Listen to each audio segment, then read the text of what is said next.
Welcome to Kindness Stories, where we share true-to-life tales of compassion, transformation, and the power of doing the right thing even when it's hard. These are the stories that often go untold, but they matter. They show how a little kindness can change a life and sometimes even save one. So sit back, relax, and let's begin today's story. Sophia never asked to be noticed. In fact, she spent most of her time trying not to be. She wasn't the loudest in class, or the prettiest, or the one with the best clothes. Her shoes had seen better days. Her backpack had a broken zipper, and she wore her long brown hair down in her face like a curtain. If she was lucky, no one would even remember she was there. But high school has a way of shining a spotlight on those who try to hide. The whispers started in freshman year. Nothing major, just small, sharp comments from the back of the room when she walked in. A giggle when she dropped her pencil. A smirk when her voice cracked answering a question. But over time, those whispers turned into shouts. The snide remarks grew teeth. By sophomore year, Sophia had become the school's favorite target. No one ever really said why. Maybe it was because she wore thrift store clothes, or because she always sat alone at lunch. Maybe it was just easier to laugh at someone else than face their own insecurities. Whatever the reason, it didn't matter. What mattered was the damage it did. They called her names, pulled her chair out from under her, stuffed nasty notes in her locker. Even her bus ride home wasn't safe. Someone once dumped an entire bottle of soda in her backpack while she was looking out the window. Sophia never told anyone, not her teachers, not her parents, not even the one or two classmates who occasionally looked her way with something like sympathy in their eyes. She didn't want to be a burden. She didn't think it would make a difference, and maybe part of her believed she deserved it. Then came the day everything changed. It was just after winter break when a new student transferred to their school. His name was Eli, and from the moment he walked into homeroom, he was different. Not flashy or loud, just calm, confident in a quiet way. He smiled at people even when they didn't smile back. He held the door for teachers. He said thank you to the cafeteria staff. Sophia noticed him the way someone drowning notices dry land. She didn't speak to him, of course not, but she watched.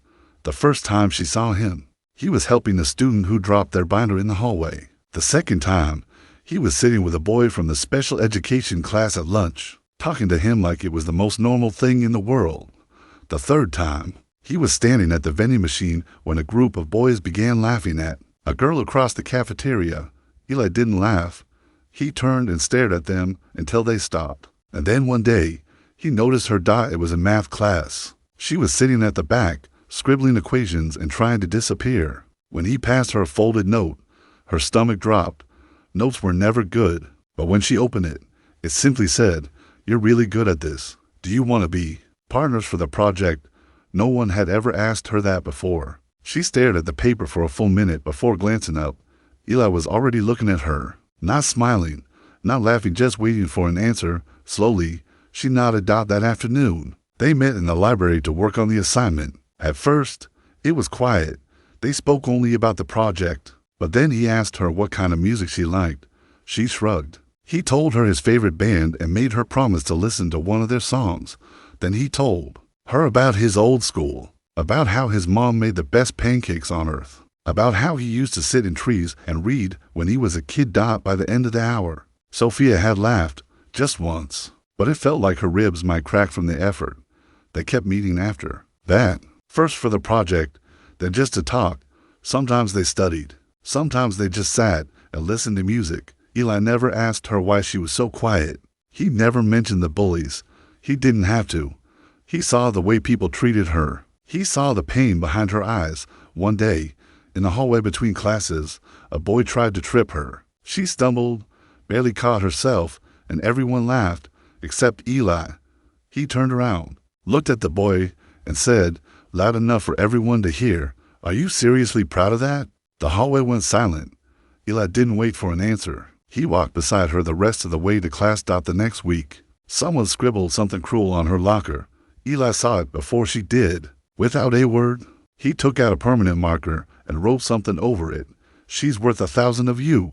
By the time she got to school that day, everyone had seen it. People began to change, not all at once, and not everyone, but a few. Students started sitting with her at lunch. A girl in her history class asked her to be part of a group project. Even some of the teachers seemed to notice her more, not with pity, but with respect. One afternoon, Sophia asked Eli why he bothered, why he talked to her that day in math class, why he defended her when it would have been easier not to. He looked at her for a long moment before saying, "Because someone once did the same for me." That was the first time she saw him vulnerable.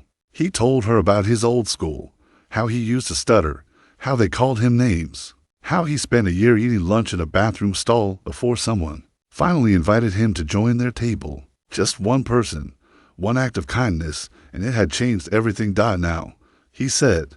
It was his turn to do the same. Sophia didn't say anything. She just reached over and held his hand. The school year continued, and things kept getting better. Not perfect, there were still whispers, still stares, but now she had a shield, a friend, a reminder that she wasn't invisible. By the time graduation rolled around, Sophia was smiling in her yearbook photo. She had 3 signatures in it from classmates who called her a genius, a survivor, an inspiration. Eli wrote, "The world is better with you in it. Don't let anyone tell you different." She never forgot those words. Years later, Sophia would become a teacher. She worked in a district not far from the one she'd grown up in, and every year she kept her eye out for the quiet ones, the ones who sat in the back, trying to disappear. She found them, smiled at them, and gave them a reason to be seen. One day, a student asked her why she always seemed to notice kids like that. She paused, then said softly, "Because once upon a time, someone noticed me." That student never forgot those words either. Kindness doesn't always roar. Sometimes it whispers. Sometimes it sits quietly beside you in a library or hands you a folded note. Sometimes it just looks you in the eye and says, "You matter." That's the kind of kindness that changes the world. Thank you for watching Kindness Stories. If this story touched your heart, consider sharing it with someone who might need it today. And remember, your smallest act of kindness could be the biggest moment in someone else's life. See you in the next story.